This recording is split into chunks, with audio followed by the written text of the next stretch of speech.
আজকের ভিডিওটি কিন্তু সবার জন্য নয়। বুকে বল আর মনে অধীর সাহস, এই দুটো যাদের মধ্যে আছে আজকের ভিডিও এবং আজকের রেসিপি কেবলমাত্র তাদের জন্য। আমার মতো লঙ্কা প্রেমী কে কে আছো একটু হাত তোলো দেখি। যারা লঙ্কা খেতে পারো তাদের বুকে অটোমেটিক সাহস এমনি চলে আসবে। চলো তাহলে ভিডিওটা স্টার্ট করি। আজকের লঙ্কাগুলো দেখেছো কত সুন্দর। লঙ্কাগুলি কিন্তু একদম স্পেশাল।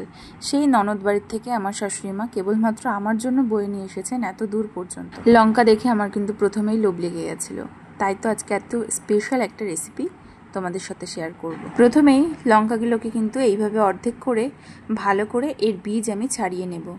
তোমরা মানো আর না মানো, আমি যতদূর বুঝি লঙ্কার বীজেই কিন্তু বেশিরভাগ ঝাল থাকে।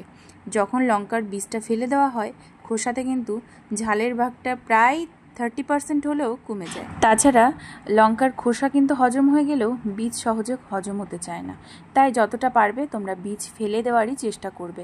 লঙ্কাগুলো প্রথমে অর্ধেক করে নিয়েছি, আর কিছুটা আমি বেশিরভাগই আমি কুচি করে নিয়েছি, কারণ আমার আর ইচ্ছা করছিল না, ওইভাবে অনেকটা সময় লেগে যায়। তাতেই দেখেছো কত বীজ এমনি কাটার সময় ঝরে গেছে। দেখো আমি প্রথম ধোয়াতেই লঙ্কার বীজ কিভাবে কমে যাচ্ছে সেটা তোমাদের সাথে শেয়ার করছি। মিনিমাম লঙ্কাগুলো ভালোভাবে 4 থেকে 5 বার হাতে করে ভালোভাবে চটকে চটকে ধুয়ে নেওয়ার পরে কিন্তু এইভাবে দেখো একটাও লঙ্কার বীজ তোমরা দেখতে পাবে না। যদিও দেখতে পাও সেটা গোনাগাথা হয়তো 2-5টা দেখতে পাওয়া যায়। এবারে লঙ্কার মধ্যে প্রথমে আমি অ্যাড করব পরিমাণ মতো চিনি, পরিমাণ মতো লবণ, পরিমাণ মতো মানে আমি এখানে 1.5 খানা লেবু নিয়েছি।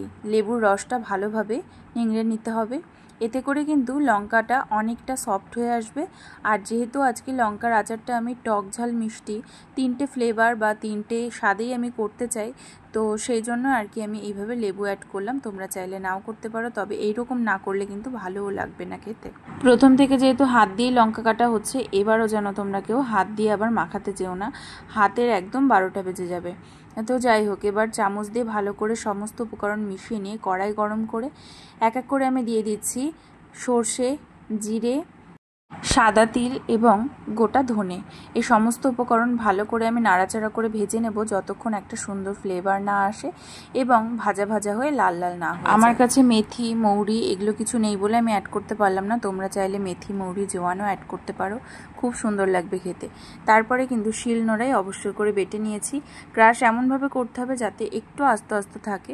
এবারে ওই লঙ্কার ভেতরে মানে যেটা মাখিয়ে রেখেছিলাম সেই লঙ্কার ভেতরে আস্তে আস্তে এই সমস্ত উপকরণগুলো যে বেটে নিয়েছি সেই গুঁড়োটা কিন্তু অ্যাড করতে হবে। আগেও তোমাদের বলেছি, এখনো বলছি, আমি যদি কারোর বাড়িতে আমার কিছু দিয়ে যত্ন করো আর না করো, প্রথম থেকে শেষ পাতে অবশ্যই খাওয়ার সময় 2টো লঙ্কা দিয়ে ভালোবাসো। লঙ্কা ছাড়া আমার কাছে ভালোবাসাটা অসম্পূর্ণ থাকে। রঙের জন্য দিতে হবে অল্প একটু হলুদ। সবুজে আর হলুদে মিশিয়ে একেবারে দারুণ একটা কালার। পুরো উপকরণগুলো ম্যারিনেট করে রাখার পরে কিন্তু আবার আমি এখন কড়াই গরম করে তেল পরিমাণ মতো সর্ষের তেল দিয়ে দিয়েছি। ওর ভেতরে একে একে অ্যাড করছি আমি সর্ষে আর তার সাথে কিন্তু কালো জিরে। তেলটা ভালোভাবে গরম হয়ে ফোড়নগুলো ভালোভাবে ফ্রাই হয়ে যাওয়ার পরে এইভাবে কিন্তু কড়াইয়ের থেকে আস্তে আস্তে তেলটাকে ঢেলে দেবে। তেল ঢালার সময় কিন্তু সাবধানে থাকবে, তার কারণ যেহেতু তেলে জলে একটু চিটির পিটির করবে, তোমাদের গায়েও ছিটে যেতে পারে, তাই দূর থেকে কড়াইটা সতর্কভাবে তেল ঢালবে। যাই হোক, এবারে সমস্ত উপকরণগুলো ভালোভাবে মিশিয়ে দিলে কিন্তু রেডি হয়ে যাবে আজকের লঙ্কার স্পেশাল। এভাবে আচার বানালে তোমরা কিন্তু সারা বছর এই আচারটা সংরক্ষণ করে রাখতে পারো। আমি আগে কখনো বানাইনি, এটা আমার ফার্স্ট টাইম। অবশ্যই একটু ইউটিউবের হেল্প নিয়েছিলাম, তবে বেশিরভাগটাই আমার মর্জি মতো করে। যেহেতু আচারটা বছরখানিক সংরক্ষণ করে রাখা যাবে, সেই জন্য আমি তোমাদেরকে সাজেস্ট করব যে কোনো আচার বানালে তোমরা সবসময় এবারে কিন্তু আরও একটা প্রসেসিং রয়েছে, যেটা এখন নয়, কালকের থেকে কিন্তু ভালোভাবে আমি এটাকে রোজ রোদ্রে দেব। রোদ্রে দিলে কিন্তু একদম আমের আচার যেভাবে কাঁচা আমের আচার তৈরি করা হয় ঠিক সেভাবেই কিন্তু আস্তে আস্তে মজে আসবে ওর ভেতরে, এবং যত রোদ্রে দেব সর্ষের তেল আর লঙ্কা মিশে কিন্তু ঝাঁঝালো হয়ে উঠবে, আরও খেতে কিন্তু অসম্ভব সুন্দর লাগবে। ওই যে আবারও বলছি, বুকের পাটায় জোর আর মনে অসম্ভব সাহস নিয়ে তবেই তোমরা আচারটা। প্রায় 2 ঘন্টা পরে ভিডিওটা এডিট করছি, আমার হাত কিন্তু এখনও ফুলে লাল হয়ে আছে।